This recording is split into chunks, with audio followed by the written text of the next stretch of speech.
Warning! This episode of Bust or Trust contains a lot of mentions of poop and also farts. Some viewers may find this too silly.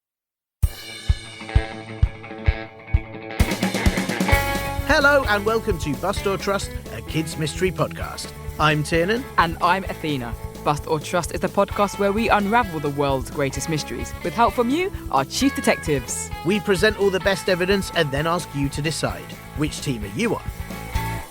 Are you a myth buster like me? Or are you a myth truster like me? We look into all sorts of strange stories from around the world. No mystery is too big for us. Like, what do you call a fly if it hasn't got any wings? That's easy. It's a walk. Of course. Anyway, we'll tell you at the end of the show just how to get in touch so you can let us know if you're on Team Buster or the best one, Team Truster. So, chief detectives, get ready to take notes and start putting together your case while we have a quick word with the grown-ups. Hello, you. And also you. Whether you're on Team Truster, the best one, or Team Buster, if you enjoy my silliness on this podcast, then why not listen to me and a whole host of very, very funny guests talk complete rubbish on my other kids' podcast, Radio Nonsense. Each week, we don't really answer a question that you send in, and it sounds a lot like this. If you prepare the inside of the Hoover bag properly, I think a dog can have a very happy life inside the vacuum cleaner. Oh, good. I know that, I about halfway through, that's when I usually poo in my pants, and I know that I've made it to halfway through. We're getting complaint emails every day from spiders specifically. Because even though you come out as spaghetti, you come out as alpha spaghetti, okay, which is different, okay? One of those guests sounded strangely familiar. Suitable for all ages, check out the Radio Nonsense podcast wherever you get your podcasts from or delivered by your local podgoblin.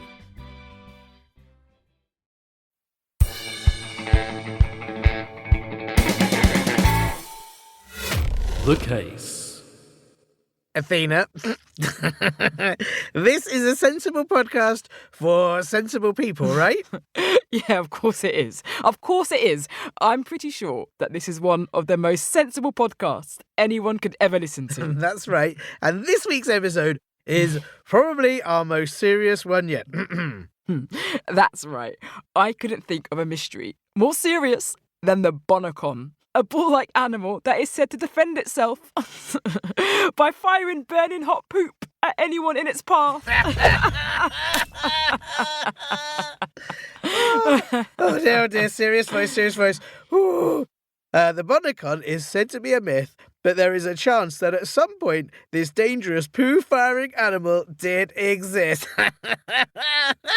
Oh, Athena, I'm laughing so hard I can't breathe. Can you tell our chief detectives what we know about the Bonnacon? All right. I'll try my best. The Bonnacon, or as it's also known, the Bonosus, is a legendary creature that is said to look a lot like a bull, but with inward curving horns and a horse's mane. Its fur has been described as reddish-brown or black. But, as we've already mentioned, the other thing that it can supposedly do leaves all those other qualities behind. Oh no. Okay, it's said that because its horns were useless for defence, the Bonnacon protects itself from predators by firing fiery poo straight from its butt, which burns anyone who's unfortunate enough to be in range. Although, another description of it suggests rather than poo, the Bonnacon does a 3-acre-long fart, which is so disgusting no one will come near it. Well, that version feels a bit more realistic to me. Like we've all had foods that didn't agree with us and kept everyone away from us the next day. But while there is no proof that the Bonnacon exists today, some people believe that the mentions of it in medieval literature means it did exist in the past and may even be a distant relative of the bison. Bison are large, furry animals that look like big, strong cows and live in North America, where they eat grass and roam in herds. The Bonnacon has appeared in ancient manuscripts all the way to modern movies, usually as the comic relief to make people laugh because, well, it fires fiery poop from its butt, which is absolutely hilarious. It may also have even influenced the character of Pumbaa in the Disney film The Lion King. But the question for you, Chief Detectives, is, did the Bonnacon really exist? Or is it all a big pile of rubbish? And so now it's time, dung, dung, dung, for piece of evidence number 1. First piece of evidence. The first piece of evidence are written accounts about the Bonnacon dating back to 79 AD. This is when the famous Roman author and philosopher Pliny the Elder mentioned them in his works called Naturalis Historia, or The Natural History. This book is the largest known piece of writing to have survived from the Roman Empire to modern day, and the 10 volumes, yes, 10, are sort of like an encyclopedia of all the things Pliny the Elder knew of the natural world. In this, Pliny Senior... It's Pliny the Elder, Tiernan. Yeah, I'm just giving the guy a more up-to-date name for our chief detectives, you know? Okay. Pliny the Elder said this about the Bonnacon. There are reports of a wild animal in Paeonia called the Bonnacus, which has the mane of a horse, but in all other respects resembles a bull. Its horns are curved back in such a manner as to be of no use for fighting, and it is said that because of this, it saves itself by running away, meanwhile emitting a trail of dung that sometimes covers a distance of as much as 3 furlongs, contact with which scorches pursuers like a sort of fire. Big Pliny mentioned Paeonia, which today is where North Macedonia, Greek Macedonia, and southwest Bulgaria are found. And just so you get an idea of how far the Bonnacon could fling its poop, 3 furlongs is about the same as 604 metres or 1,980 feet. That's Olympic-level trumping, though I'm not sure anyone would want to watch that sporting event. The 600-metre splash. Ugh, so gross. But it wasn't just old Pliny that mentioned the Bonnacon. The Aberdeen Bestiary was an English manuscript written in the 12th century that lists all the beasts that were known at the time. In it, it mentions everyone's favourite poop thrower. In Asia, an animal is found which men call Bonnacon. It has the head of a bull, and thereafter its whole body is the size of a bull's with the maned neck of a horse. Its horns are convoluted, curling back on themselves in such a way that if anyone comes up against it, he is not harmed. But the protection which its forehead denies this monster is furnished by its bowels. For when it turns to flee, it discharges fumes from the excrement of its belly over a distance of 3 acres, the heat of which sets fire to anything it touches. In this way, it drives off its pursuers with its harmful excrement. So this time it's found in Asia rather than ancient Greece, and instead of flinging burning hot poo, it does deadly, deadly guffs. Maybe it's a bit like the Asian and African elephant, in that they're both types of elephant, but with different qualities. Those are just 2 of the accounts that can be found among many others in medieval texts. I don't think it's fair to compare the majestic elephants to the weird and definitely made-up Bonnacon. Elephants don't use poo as their weapon. Well, maybe they aren't trying hard enough. I bet an elephant's fart could easily clear a room if it tried. Oh, so nasty. But here's the thing about your evidence. Pliny the Elder's Naturalis Historia is full of descriptions of fantastical beasts that have never, ever existed. These include the catobleepers, which supposedly had a head so heavy it couldn't lift it off the ground. If it looked you in the eyes, you'd die on the spot. Which is lucky, I guess, as it could only look at the ground. Then there's the manticore, which has the face of a human but the body of a lion and a scorpion's tail. It must have been a pain trying to find clothes to fit it. But really, though, those are just 2 of the many, many creatures Pliny the Elder mentions that have never existed. So it's possible the Bonnacon is just one of those creatures, and it was either invented by the author or someone else who told him tales about it. But if the Bonnacon was made up, how do you explain piece of evidence number 2? Second piece of evidence. Piece of evidence number 2. Tiernan! Sorry, I'm just enjoying this case far too much. OK, the second piece of evidence is that there are lots of historic paintings featuring the Bonnacon. Some can be found at the British Library, some at the Ashmolean Museum in Oxford. Then there are also paintings at the Trinity College in Cambridge, The Hague in the Netherlands, and so many more very esteemed places. Of course, all of these paintings show the Bonnacon with a tail like a horse, inward-facing horns, and usually some poor soul standing behind it who's getting sprayed with burning hot poop. If these creatures weren't real, why did so many artists make images of them and their infamous butt attack? Well, in medieval times, not many people could read, so images were often used to share knowledge or stories. There were lots of paintings of mythical creatures, such as dragons, that never existed but were symbolic, meaning that they stood for something or helped to explain something that was real. It was a big part of how society worked and how people communicated in those times. Okay, but the Bonnacon doesn't seem to have any symbolic meaning or teach any lessons, except maybe that it's best not to stand behind it. Well, maybe it was just created to make people laugh. It might be the medieval version of what's known as comic relief. Everyone needs some of that. And what is funnier than a creature who has the world's deadliest farts? That is true. It is so very funny. I get that argument, and you could well be right, Athena, but the third piece of evidence may well prove that your argument is manure. Third piece of evidence. Okay, you'll like this one, Athena. Oh, I'm not sure I believe you. The third piece of evidence is that there are a number of animals in nature who do use their poo in, well, I suppose you could say, interesting ways. Oh no. Oh, yes. If sperm whales, one of the largest mammals in the world, get spooked, they release a big smoke screen of poo to allow them to escape a tricky situation.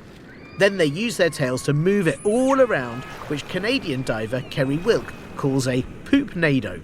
But as gross as that sounds, the poopnados do move nutrients around the ocean and absorb a lot of carbon, so they're climate change fighting poopnados. Otters use poop to mark their territory, but also to let their neighbours know where they are. Little poo messages. You might call it a postal system. Macaques, hyenas, meerkats and lemurs do the same. And birds do it too.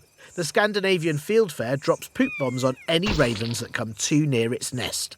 And young greenwood hoopoe birds just cover themselves in poo so no predators come anywhere near them. Oh, yuck, and I bet that works too. I can imagine it's a great way to make sure no one ever bothers you again.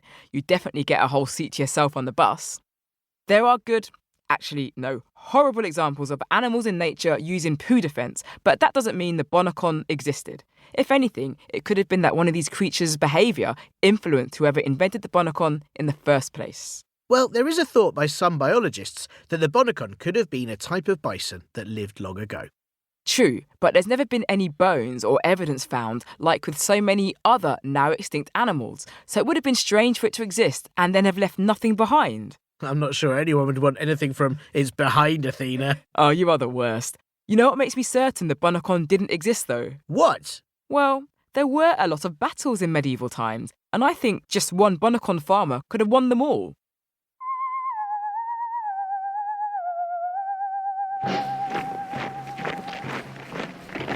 Hey, you farmer, I have 600 soldiers here, and I demand you surrender and give up your land to us now. This is our victory. Nope, sorry. But it is just you, just one simple farmer. You are outnumbered, and it would be best for you to just step down. No thanks, go away now. How dare you! Soldiers, charge! All right then, come on my lovely Bonnacons. What is this? You plan to defend with silly cow horses? Ha ha ha ha! That's it, turn around girls, and when I say so, Charge! fire! It burns! It burns! I'm covered in poo, it's really horrible, help me! What is this evil magic? My entire army defeated in seconds? I will not have it. You'll see, this land will be mine. Yeah, all right, mate. Oh, back again, are you? Yes, and this time my 400 archers will defeat you and can stand far out of range of your horrible cow poo-poo attacks. Oh, it's like that, is it? Okay then, where's my other girls? Okay, you get ready and... Fire! They stink! That's the worst smell of the smoke. I wish I could throw my nose away. No, this isn't the last time you've seen me. That land will be mine. Yeah, sure, pal. I am here in the dead of night. I will burn this place to the ground. No farmer will humiliate me like that. Ha ha! I shall get my revenge. This is my moment. Oh, I see. Time for my sniper, Bonnacon, Bessie. What? What's he saying? Who is Bessie? Precision fart time, Bessie. 400 metres in that direction. Oh no.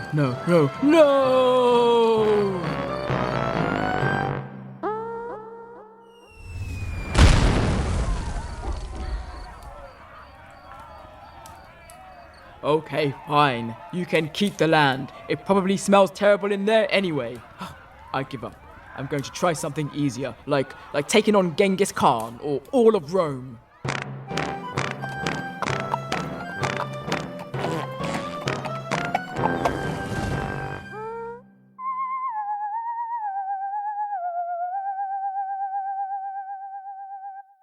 I'm not sure the smell of victory is a good thing. Definitely better than the whiff of defeat. Phew. You know whose tactics never stink, though? Our chief detectives, of course. And now it's time for you to decide. Did the poo fire in Bonnacon ever really exist, or was it all just a funny medieval joke? Time to recap the evidence.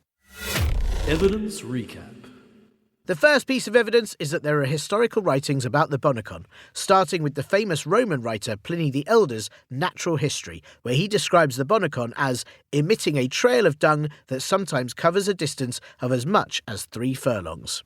But Pliny the Elder's work also contains a lot of other creatures that definitely didn't exist, and so the Bonnacon could easily have been invented by him or someone who told him tales about it. Piece of evidence number 2, that's still funny, is that there are lots of medieval paintings featuring the Bonnacon and its deadly poop, many of which can be found in very respectable museums. But in medieval times, pictures were often used to tell stories, and it's very likely the Bonnacon images were used for comic relief. That means to make people laugh and be entertained. The third piece of evidence is that there are animals in nature who do use poop as a defence, including the sperm whale, which creates a poopnado to escape predators, or the greenwood hoopoe that covers itself in poo to stop predators coming near it. But these creatures may have helped inspire the Bonnacon rather than mean it's real.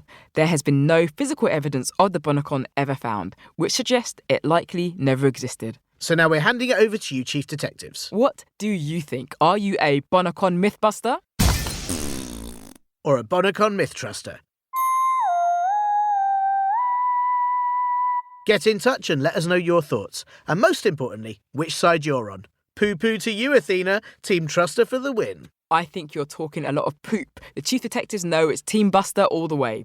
Send us your voice notes with an explanation of why you're a myth truster or myth buster when it comes to whether the dung fire in Bonnacon ever existed, or was it just a bit of medieval comic relief. All you have to do is ask your grown-ups to help you. Email us your voice notes or thoughts to hello@bustortrust.com. Tell us your name, age, what you think all the evidence means, and please make sure your grown-ups give us permission to use your voice notes or emails in our next episode. You can also send us a question on Spotify Q&A, but please get permission from your parents and don't include any personal details so we can publish them safely. We won't always be able to use all of them. But we do love to hear them, and here are some thoughts from you lot, our Chief Detectives, on the last few episodes. We have had 2 voice notes sent in from Annabelle. Here is her thoughts on the Winchester Mystery House. Hi, I'm Annabelle, and I am 7 years old. Eugene, Oregon. I live in Eugene, Oregon, and what's that house called? The Winchester Mystery House. And I am saying I am a myth truster on Winchester's Mystery House because I think that the sidekick when Winchester's house was complete, then she would die. So I think that she never got incomplete, and I think that all the ghost reports are real. Yeah, right, real. Right? No, it's real. And here's what she thinks about the ghosts of Drury Lane Theatre. Hi, Tiernan. Hi, Athena. I'm reporting on the ghosts of Drury Lane because I think that the remains were real, and also I love you so much. Thank you. And I'm a truster because I think that the remains were real, and I love you so much. Thank you for making all the wonderful podcasts. Sorry, Buster, Athena. And also, my name is Annabelle, and I live in Eugene, Oregon. Wow, Annabelle, we love you lots too, and well done for looking at all the evidence for both those cases. You clearly know what you're talking about, and I think you are an absolutely brilliant chief detective. Thank you for sending in your messages. Annabelle, you definitely know what you're talking about because you love the podcast. I just have to do a bit more work to get you to join me on Team Buster. I'm working on it, Annabelle. Come join me. Those comments get better and better. We make such a great team. The best team. And if you enjoyed the show, please follow us on Apple Podcasts, Spotify or Amazon Music, or wherever you listen to your podcasts for more great episodes. We love to hear what you think, so please do rate and review us on Apple Podcasts and Spotify. It helps more detectives find, bust or trust. And of course, we'll read out some of your comments on the show. Thanks for listening. We'll see you next time for more Bust or Trust. I'm pleased we made it to the end of that one. Hang on, isn't the end the most dangerous place? The Bonnacon isn't real. I think we're perfectly safe. I'm afraid you're definitely not. What do you mean? Sorry, smell you later! Tiernan!